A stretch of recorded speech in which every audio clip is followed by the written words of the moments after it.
away today. I'm Walt Thiessen. With me today is abundance teacher and money coach, JodieLynn Craven. This is your Daily Dose of Happy. We are so happy you decided to join us today. You know, as we were getting ready to do the show today, JodieLynn and I were talking about stuff going on in our lives, and we realized that there was a common thread, and that common thread is going to be the basis for our conversation today.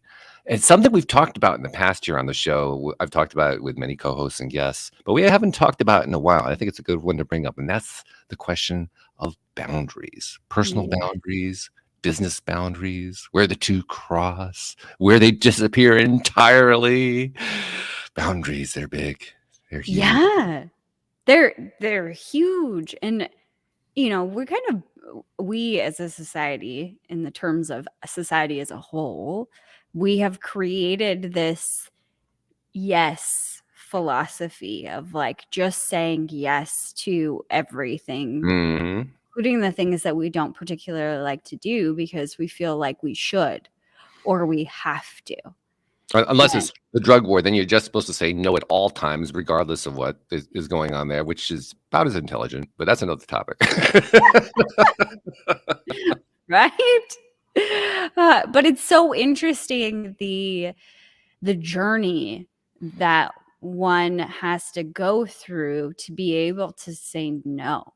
And it's kind of messed up. Yeah. Well, I'll take the word kind of out and you got it. It's messed up. It's messed up that we have, you know, and I don't know, you could probably speak to the male experience, obviously more than I can because I'm a woman. But well, how about that? We've got a male and a female on the show. That's so cool. We got both viewpoints. We got both perspectives. But, you know, from a female perspective or from a woman's perspective, I find it difficult to say no. And when I do say no, I have in the past mentally prepared a statement of defense and justification to go along with the no. Wow. And, you know, this is a harsh correlation of things, but it was what really opened my eyes. Like, if you were in the middle of a sexual encounter and you said no, do you have to justify yourself? Oh boy, yeah, No. Yeah, that's an important question too. That has come up with couples everywhere around the world. I mean, that's a big one. Yeah, and there is room for confusion on that. Because for many people, it's a way of expressing I want more, and that creates all kinds of issues. Oh yeah, that's a different rabbit hole.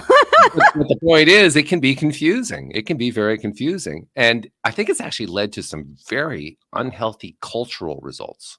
There are a number of cultures where, quite frankly, male dominance, not just sexually but in every way, is extremely unhealthy. It's just plain extremely unhealthy, and we can all think of, you know, many of the examples of them, but I don't think that even the people who live in those cultures really have a clear grasp of just how harmful it is to everybody involved. Not just to the women, to everybody.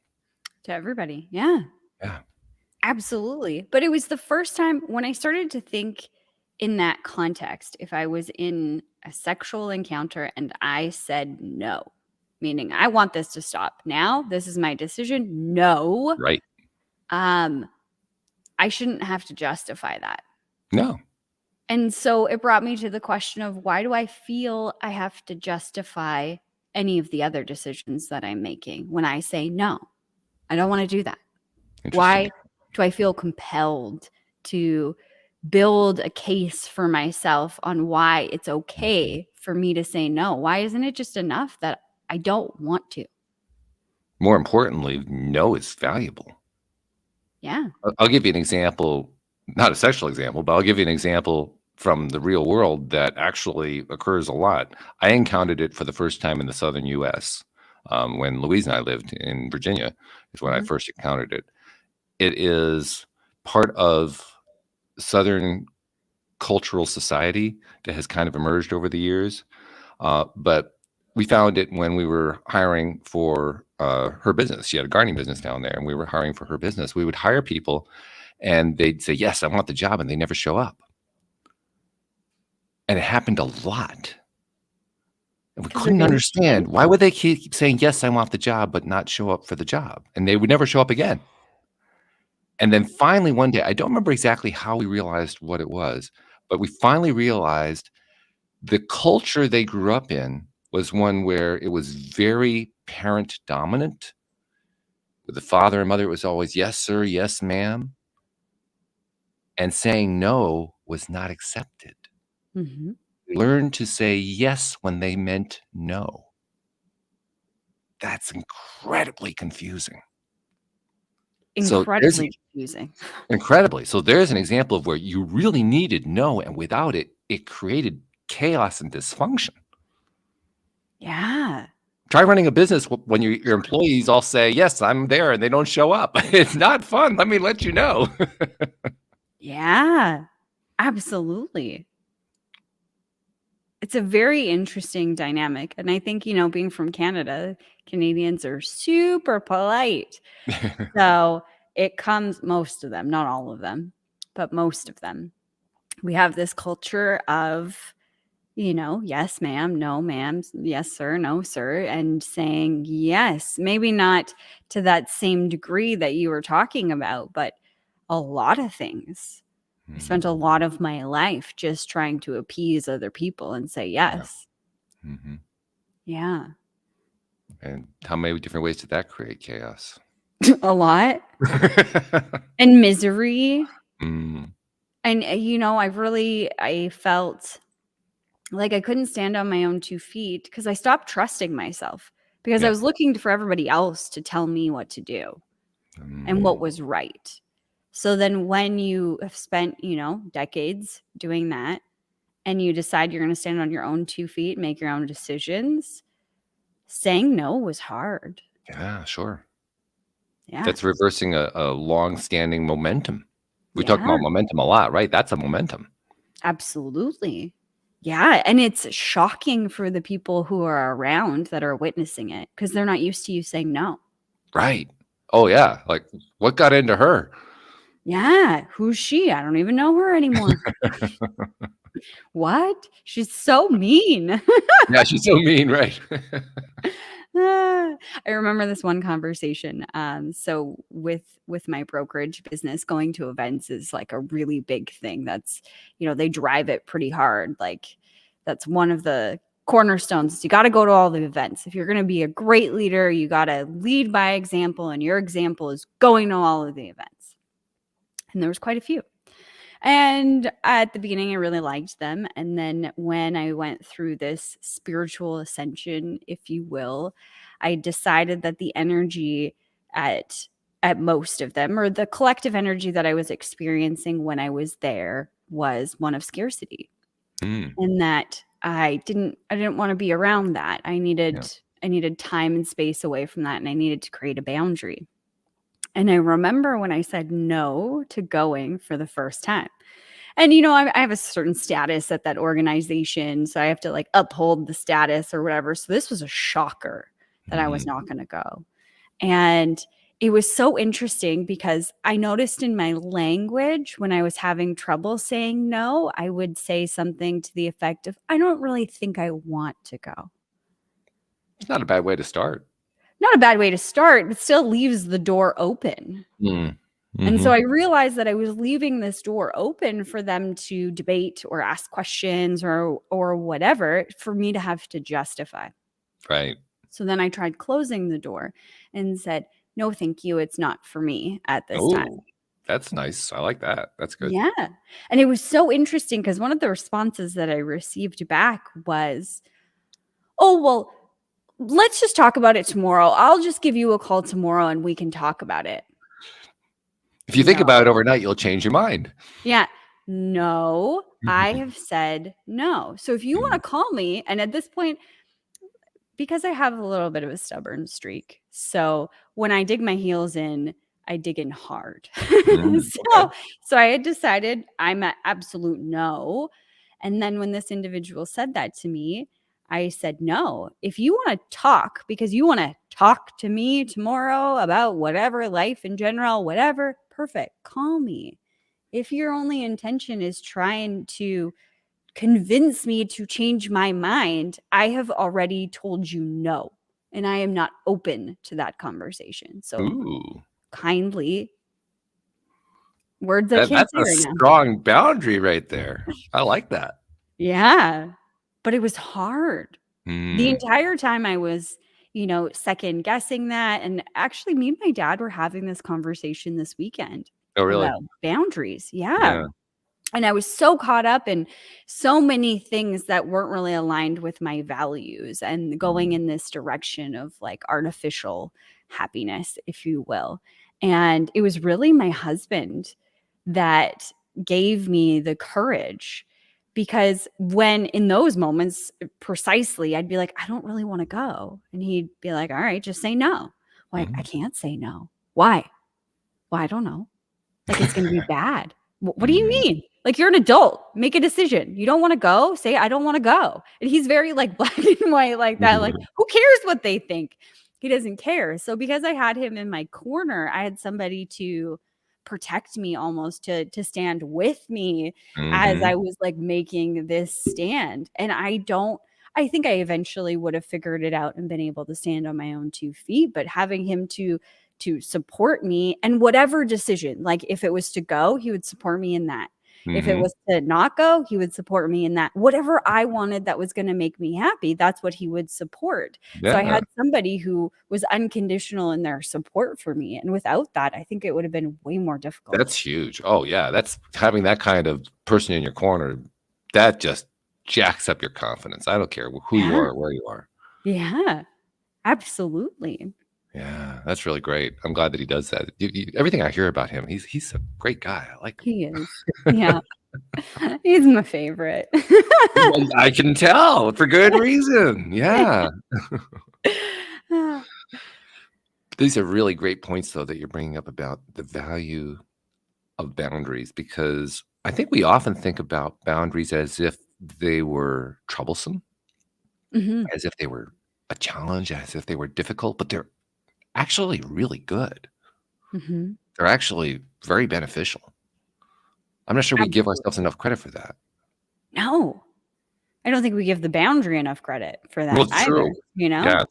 We look at it as a negative thing, like we're cutting ourselves off from something. And, when you look at it in terms of abundance or the law of attraction, it's like almost something that you will lose because you're not doing X, Y, and Z. It always comes down to that scarcity. Like, oh, if I set this boundary, then I'm going to lose something. But will you?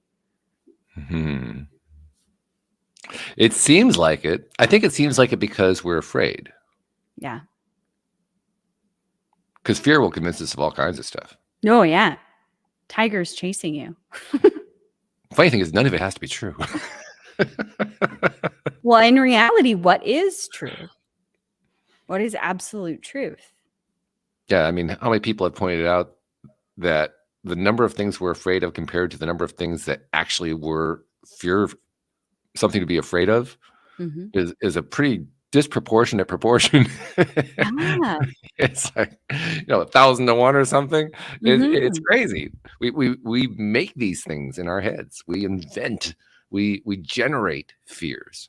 Yeah. Um, and I was actually thinking about something kind of related to this earlier. I have this thing, and I have had it for quite some time. I've very gently brought it up with guests who've been on the show and so forth. I have this thing about the word ego, because almost every time that the word ego comes up in a conversation, the person I'm talking with references it in a way that suggests that it's getting in the way, Mm. or that the most that, and I even got this the last time I asked the question earlier this week of a guest. I got the answer that said, well, the ego is there to protect us, to keep us safe. And that's about as far as people are willing to go with it. Mhm. And I think that's really inadequate. The reason I Yeah. think that's really inadequate is there's a funny thing about the word ego. I mean, you know what the origins of the word are, right? It's Latin, and No, it I means, don't know. I don't oh know. I yeah, was actually gonna just Google it. no, that's what ego is from Latin. It means I, or identity. So your ego is your identity. Okay. Now, here's an interesting thing. When we want to talk about our identity, but we want to talk about it in a way that says it's getting in the way, we make it Latin. Because if we make it Latin, that in some way separates it from us.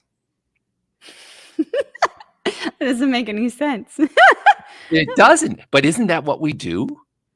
We talk about the ego as if it were this external thing. Totally. Right? And it gets in the way of our inner being. I mean, that's just plain dysfunctional because we are our ego. That is our identity is our ego. That's what it is. Yeah. And it is you are it, and it is very fluid. Yeah. Or it could be perhaps very fluid, because how you identify right this second may be completely different in 6 months from now, or a year from now, or 5 years ago. I would have identified my identity, that ego piece of me would have been completely different. Mm-hmm. Yeah. And I agree with you. A lot of people use it in a derogatory context of you need to have an ego death. And I do believe that we need to shed the layers of that I am, because who are you really? And I think the journey of that is defining and redefining and being creative with who you are, because you are just energy. Right. Like, if you try and boil it right down, who are you? I am a sack of skin and bones, and maybe that's not even me either, because that changes over time too. So what am I? Energy? Well, the best description I've ever heard, I think this is an Abraham Hicks description, but I'm not 100% sure of it. But the best description I ever heard is that we are extensions of source energy. So if I think about that, what is that? What if the identity of a person is an extension of source energy? How does that look? Well, from my perspective, source energy is the energy of spiritual energy, is the energy of all things. Yeah. All matter is created from energy, literally from source energy, from spiritual energy. Okay. Well, if that's the case, then what would be an extension of source energy? Well, it would be a form. It would be a construct in matter. Okay. So if our identities are a way of expressing the way that we think about ourselves, feel about ourselves, and so forth, in the context of our interface, our boundary with this world that we interact with, this physical world, this illusionary world, we're often reminded that it's an illusionary world. It is an illusion. It's an illusion created by source that is able to manipulate matter and turn it into this physical universe that we live in, which is pretty damn cool. Mm-hmm. But if that's what we are, then the extension of us is the identity. The identity is the extension. It's kind of like the interface with that extension. If you almost think of like a fiber, you know what fiber optics look like, right? Yes. Fiber optics are like these little, they're like tube light things, and you can send light through them, which is basically how data gets sent and so forth. And they're usually bound together, kind of like strands of a rope or something like that, right? And all these different strands, they're all bound together. They're all transmitting this light. So we are like the fiber optics. We are light beings. We are all bound to each other. We are all interconnected. But each one of us is transmitting this beam of light. That's the extension of source energy. And the tip of that fiber optic is the identity. So could it be like the filter, like the way that the light is projected, the way that the light comes out of the fiber optic cable? Is that the identity? Is that what makes us different? Yeah, we could look at it that way. I mean, there are a lot of ways. This is a metaphor, so we could look at it a lot of different ways, whatever way we want to. For me, whenever I think of a fiber optic cable, and I'm looking at the tip of it, and I'm looking at it from like the fiber optic cable is pointing at me, and the tip of it's pointing at me, and I can see the light there. Yeah, that to me is the interface. That little bit of light at the tip of the fiber optic. That to me is the identity of the source extension. And are they, in terms of our hypothetical here, just understanding fiber optic cables, do all of them look different? Does that interface look different on each of them, or could it look the same, or could it be both? Depends on your perspective. If you're looking at it from the perspective of an engineer who's looking at the light, all the light looks the same. Okay. But if you're looking at it from the perspective of a data engineer who's sending data over it, all the data looks different. Whose perspective are you looking at it with? Well, I don't know. Another form's perspective. What's so interesting is that I was just talking to my friend Heather a couple of weeks ago about different episodes for our YouTube show, and one of the ideas that we had come up with was this thought from, I think it's Billy Graham. No, I can't remember. He has the Woke Not Broke book. He's got the Emerald Tablets book. It could be Billy Graham. Yeah, I can't remember if that's he was him. he was the TV preacher for years. Yeah. Maybe I have a book right here. Look Oh, at okay. that. This book, Billy Carson. I got the first. Billy name right. Carson, different person. Billy Carson. But I saw a video with him, and he was talking about how our DNA is almost exactly what you just said, the fiber optics cable of carrying data from one place to another, and that the amount of data storage, I'm going to wreck all of these numbers because I'm not a computer person, but like a fleck of your skin from your hand, the amount of data storage within that fleck of DNA is like astronomical. You can't even understand how much data can be housed inside of that. Oh yeah. So I think your explanation, your hypothetical is a lot closer to the actual construct than we can even comprehend. Yeah, I think you're right. You're right. It's one of the cool things about fiber optics, because a single fiber in a fiber optic cluster does carry enormous amounts of information. I mean, literally right now today, with what data engineers are able to send, what they're able to transmit over fiber optics, it's actually a tiny fraction of what the fiber optics could potentially handle. It's just that we've only been able to figure out how to transmit this much. And maybe that is the ego, is that we have all, like, the visual that I get in my mind is that on the other side of this data cable is all of the information that ever existed, ever, all of it. Mm-hmm. But we only know how to transmit less than 1%, if you will, maybe even less than that, like 0.01% or something through this cable, and then it's showing up as this when you're looking at it from the data engineer's perspective. But that could be us. We have access to all of the data, but we've only figured out how to exhibit or how to transmit a very small portion of it. And then if you want to tie in the concept of epigenetics, that's where it gets really kind of fun. Yeah. Because epigenetics, of course, that's where there's like this group knowledge base, so to speak, that can be transmitted from one person to the other in a method that science has never been able to nail down exactly how it gets done. Many of us who talk about what we talk about, we say, well, it's source energy. They're transmitting it over source energy, but science hasn't been able to identify that, so they don't say that. But nevertheless, anybody who taps into that can not only utilize it, they can draw it, they can retransmit it. And from the perspective of the metaphor we're using of the fiber optics, any single strand of fiber may or may not have that particular information, but if another strand does have it, it can grab it and pull it in. So yeah, it's only got a little tiny fraction of access directly, but indirectly it has access to all of it. It has access to the entire database. This conversation is blowing my mind, because when you put it in like context of the Matrix and everything being coded, it makes sense that we have access to all of this stuff. And if we just knew how to plug in, for lack of a better term, plug into all these different areas, what we see, who we are, is completely different. That structure. So now that we've blown your mind, let's blow it a little bit further, because we were talking about boundaries before. And boundaries fit in with this beautifully, because what we're almost describing is boundary-less data. Yeah.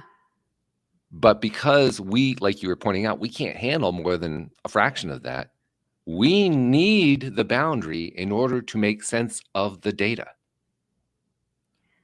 So when we look at from the broader scheme of things, boundaries are essential to our ability to interact with our own world. Yes. And perhaps, I love the way you we're phrase that. well, I don't know which. I'm just going along this stream of consciousness. Perhaps we're sourcing from the wrong place. Everybody, including myself as a teacher and a coach and a healer, like everybody says, go within to change the out, like without the outside. But I think we've been, because we're boundaryless looking at our society, and we don't know how to say no, and we just go along with the flow and do what everybody else tells us to do to be successful. We're sourcing all of the stuff that is out here when we need to set the boundary here and source within, because that is the true absolute knowledge. Whereas these are all just holograms, reflections of the interpretation, the engineer versus the other engineer, the data engineer versus the cable engineer, whatever you call them. Perhaps.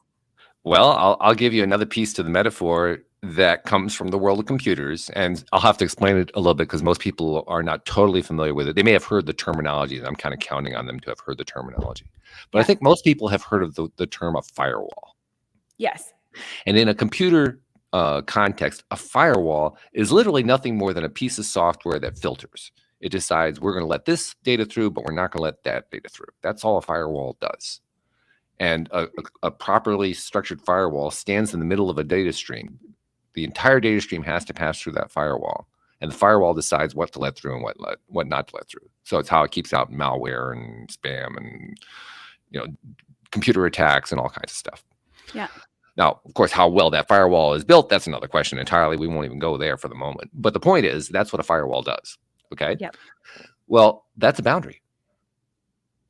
A firewall is a boundary. And the person who programs that firewall decides what to let pass the boundary and what not to let pass the boundary. And isn't that exactly what boundaries are all about?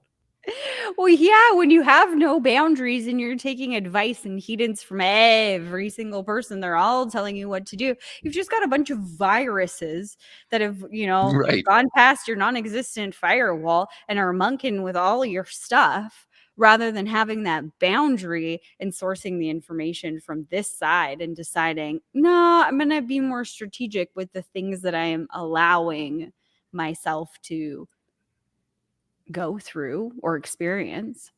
And the true use of boundaries in one's personal life is to have the equivalent of what we call in the computer world firewall rules. Because a firewall rule is what do you allow in and what do you not allow in. Yeah. So if we translate over to the real world, we don't allow in being abused. So any data that comes through that is about abusing us, sorry, we don't allow that through our firewall. That's the firewall rule. Yeah. But if we're going to be receiving data that helps us to enjoy a good breakfast, yeah, we'll let that one through the firewall. That's okay. So the same boundary is deciding. It's not porous. It's not a complete dam. It's selective. It's more like a door.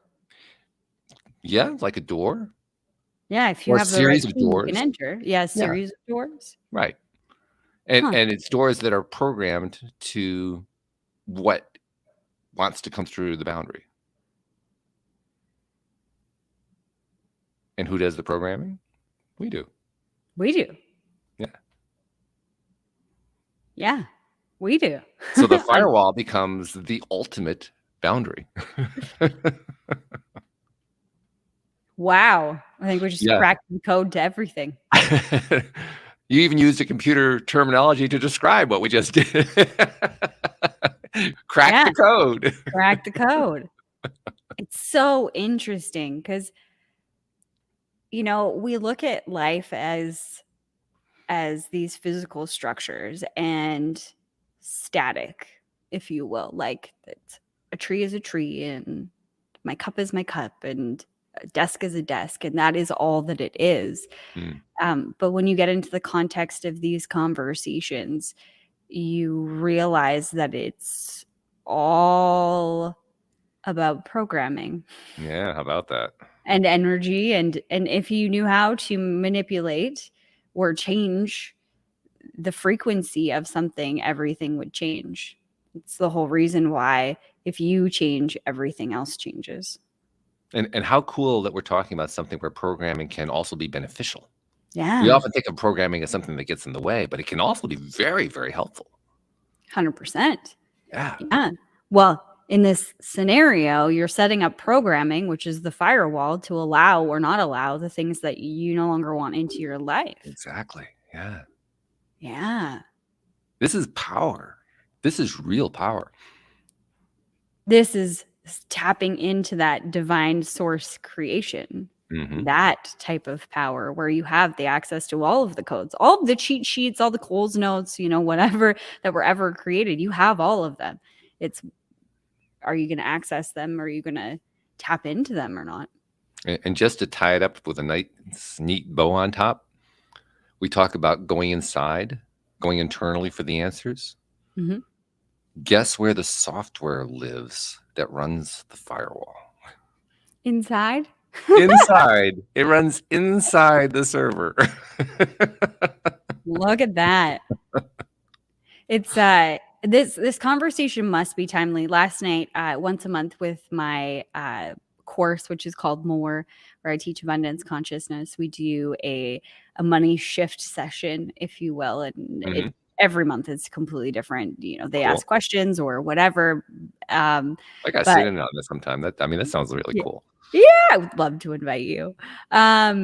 Yeah, last night I always channel before I go into the session. So I ask, my guides as well as like the higher selves of the people who are connected to the course, who are in it, if there's any messages. And one that came through yesterday, I have to find it because it was just really, really beautiful.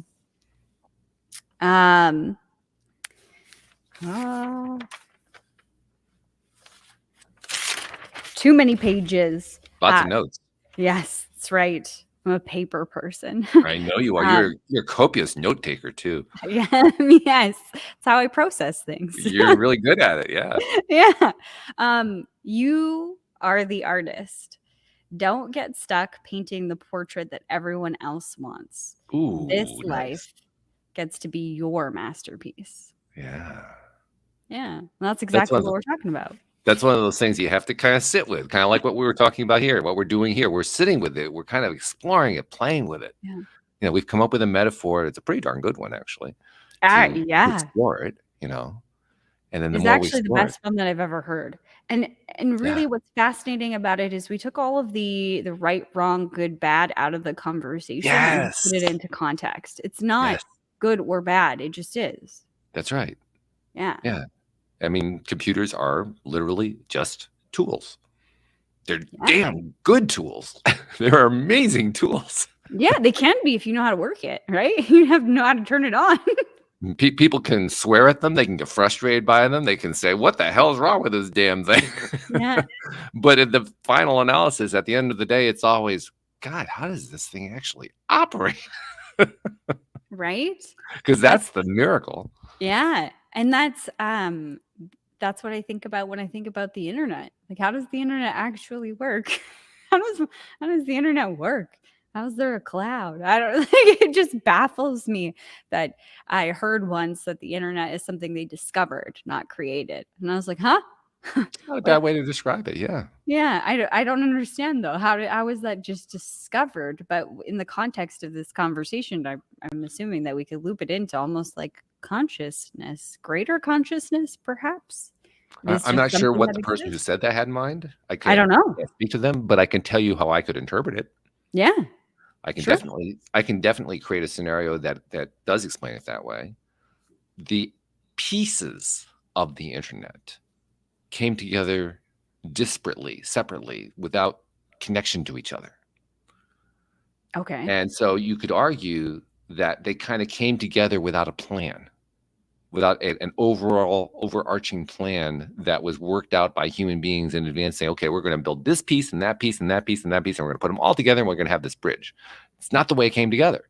It's this little piece was built to do this funny thing over here, whereas that little piece was built to do that thing over there. And this piece was built to do that, and that was built to do that. And people started saying, well, we could actually put these two things together, and they would actually create a construct, and then we could pull that piece in, and then all of a sudden we had an internet without actually anybody saying, well, let's build an internet.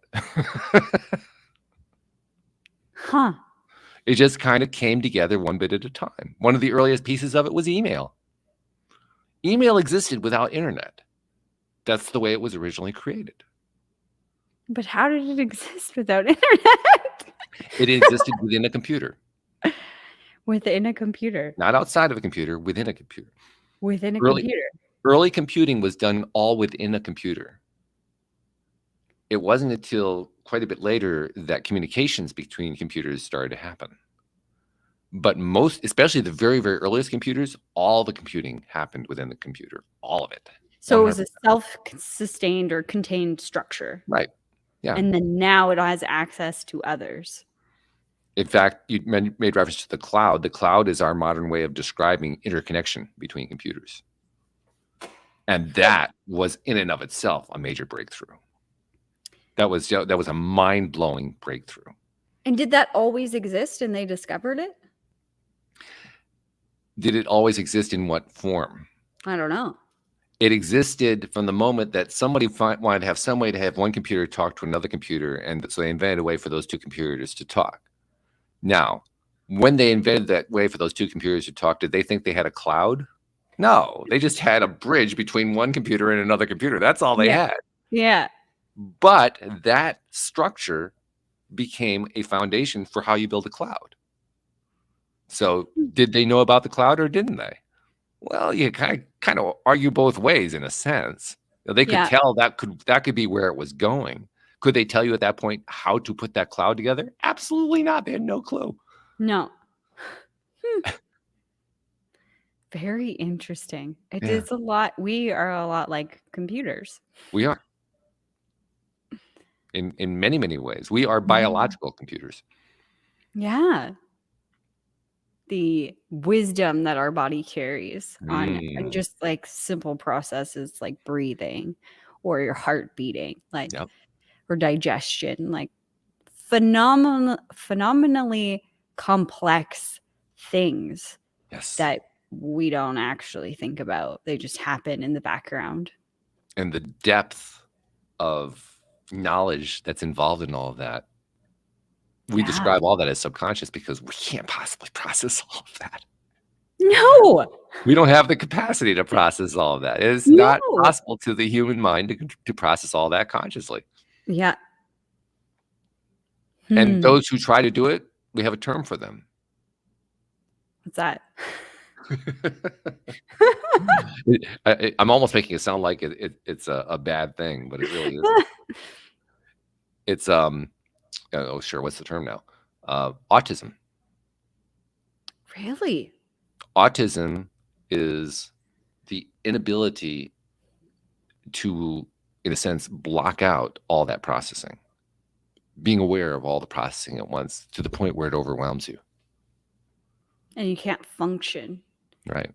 Like, and there are degrees of this. I mean, people who live on the autism spectrum have degrees of it. Alex Standy, who does the Thursday show with me, is on the autism spectrum. Now, she's not severely autistic. She has a small amount of Asperger's, which is on the autism spectrum. But to a degree, she experiences that. And she's talked about it, too. And it's quite confusing. I once, I talked about getting my ears cleaned out one time. I went to the doctor because my ears were impacted with wax, and he cleared it all out. And I came home, and everything was loud. Like, you pull the dishes out of the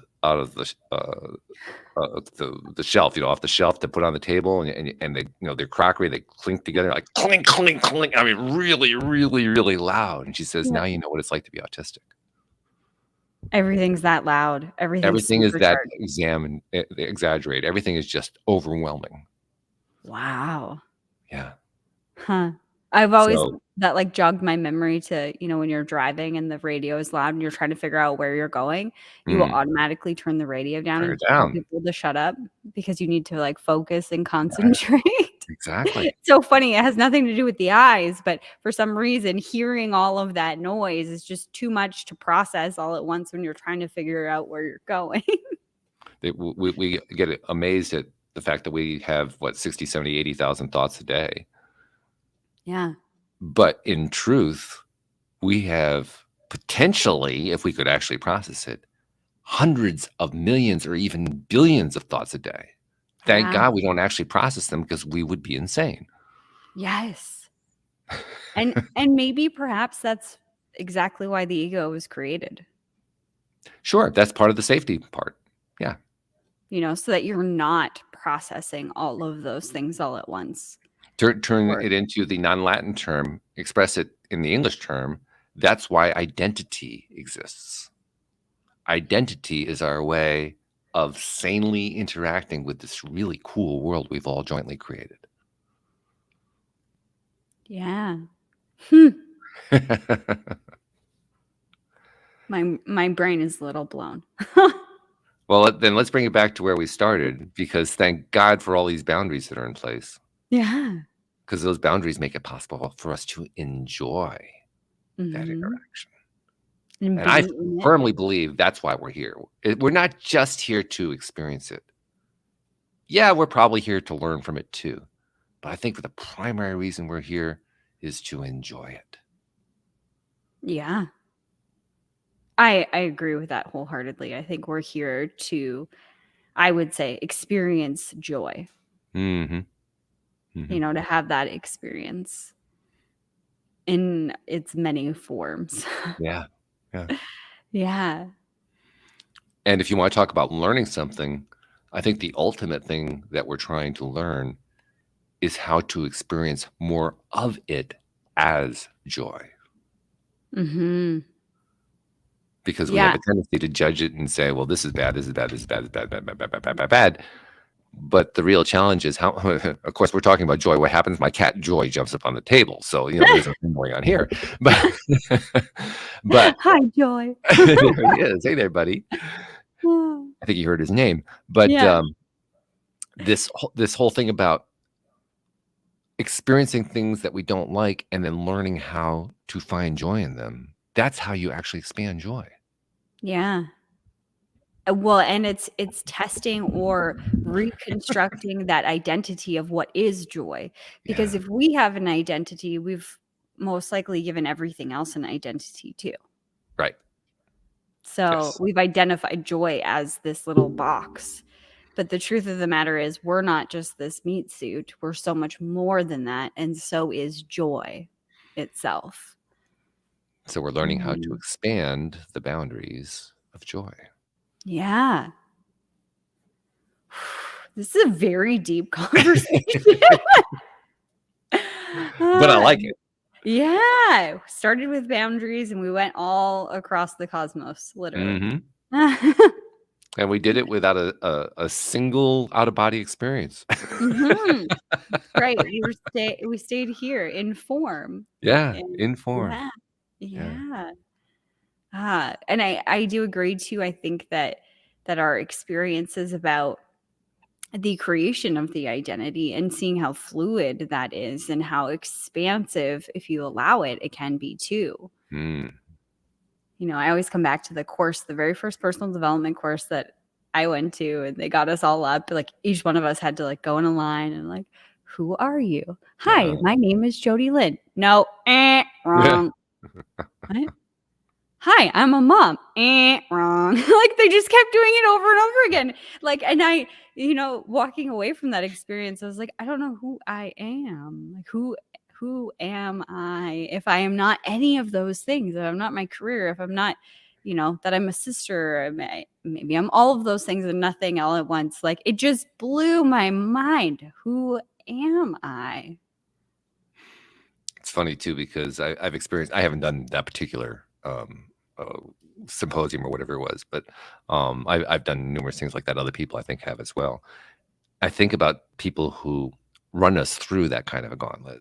Wrong, wrong. And what has cropped up in this case in my mind is similar to what often crops up, which is, really? Wrong? Who told you? That's a good one. Who says? Who says? Because anything that we experience in our lives, that's part of our identity. So Yeah. the person who's saying wrong, I ask them to justify that. How do you know it's wrong? Because as far as I can tell, your answer is wrong. The only thing that's wrong is your answer. Everything that everybody else is saying is correct. It is part of who they are. It may not be the entirety of who they are, but every single thing that every person was saying, I am JodieLynn, I am Walt, I am a baker, I am a housewife, I am a father, they're all correct to an extent. They're not the whole answer, but they're certainly part of the answer. Mm-hmm.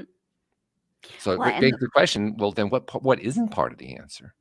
Well, yeah. And I mean, your perspective on what is a mother, what is a wife is completely different depending on who you are. Like, Yeah.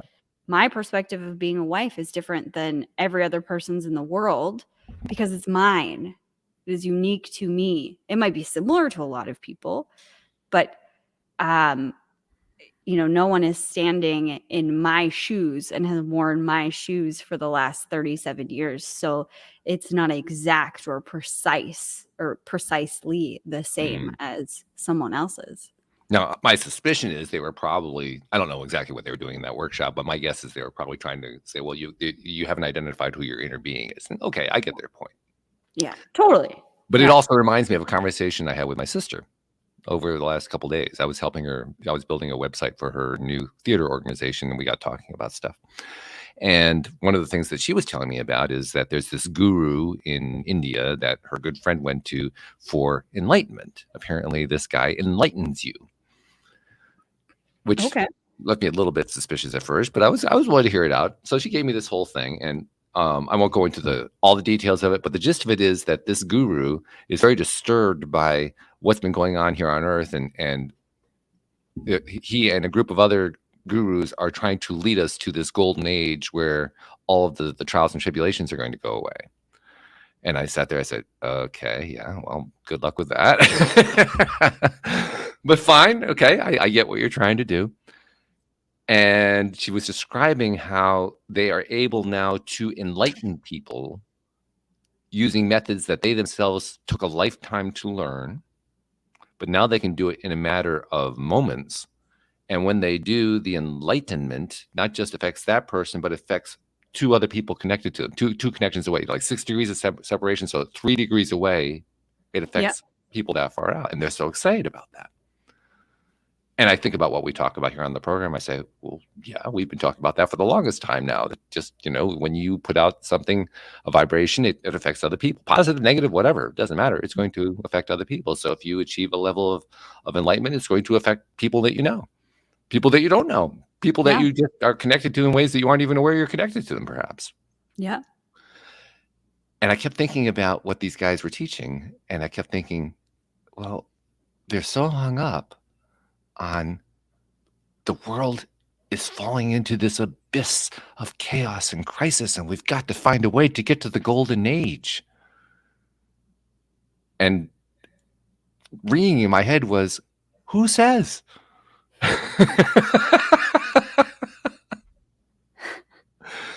Who says? Who says we are spilling into this terrible, dysfunctional world? Who says we have to achieve a golden age? Who says? Where did that come from? Who says it isn't here right now? Yeah. If it all exists on all the exact same time, like it all exists all the time, then it is here. And the fact that they're so blown away that they have learned how to enlighten someone else, that phrase really gets me. They enlighten someone else. The person doesn't enlighten themselves through their guidance. They enlighten someone else. Is that just a raise of their vibration? Like the questions that run through my head, well, what exactly is enlightenment? Well, that's a great question. Yeah. That's at the heart of it. What does it mean to be enlightened? Or to use my longstanding objection, I'm not a light bulb. I don't want to light up. I do want to light up, actually. No, I think now I'm a fiber optic fiber, but that's another topic. Yeah. that we Yeah. already explored.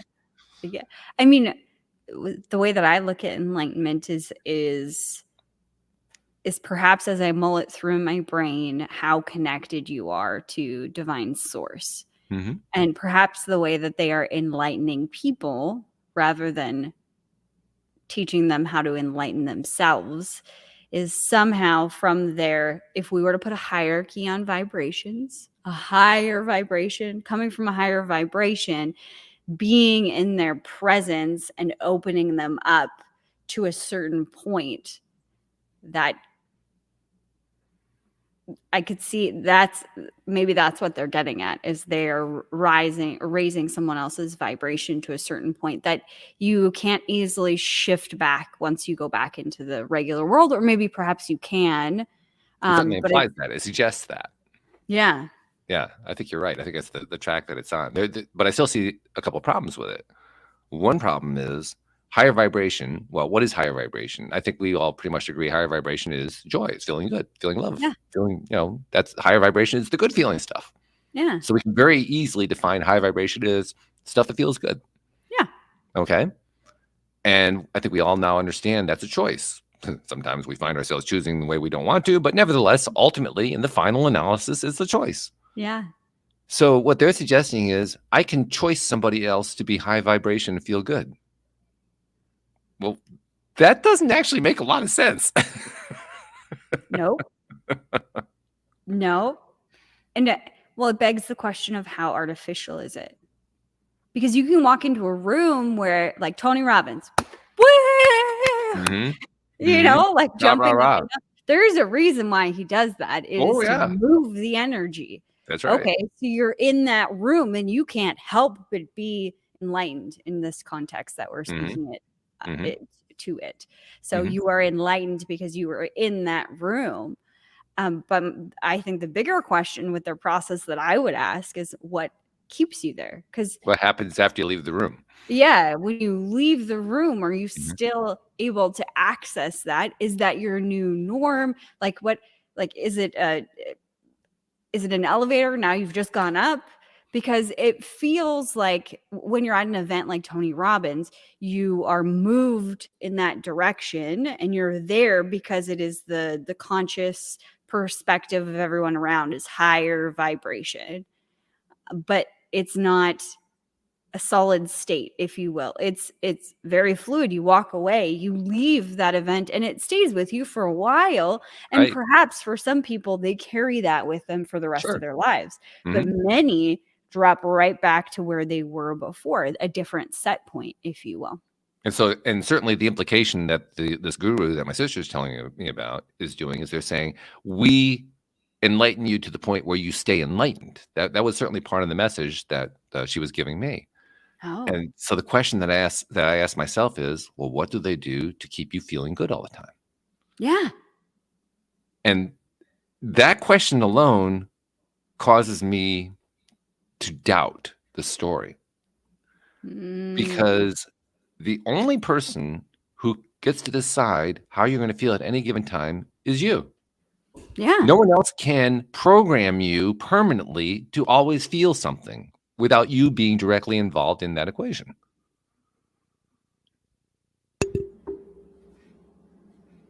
What about right out there? What about like actual programming, like manipulative programming, like psyops, if you will? And I don't really know how that works because I've never been involved in one consciously. I have to say consciously because maybe unconsciously in another lifetime I have, or it's happened to me, or whatever. But consciously, I've never been involved in that. But wouldn't that be programming someone to the opposite? If it was a nefarious thing, programming someone to be at a lower level of vibration, like stuck at a lower level of vibration? Is that what a curse is? That's an interesting question too. Let's take it a step further. Yeah. Let's ask this question. If I somehow manage to get you to stay high vibration. And I do so in a way that doesn't involve you.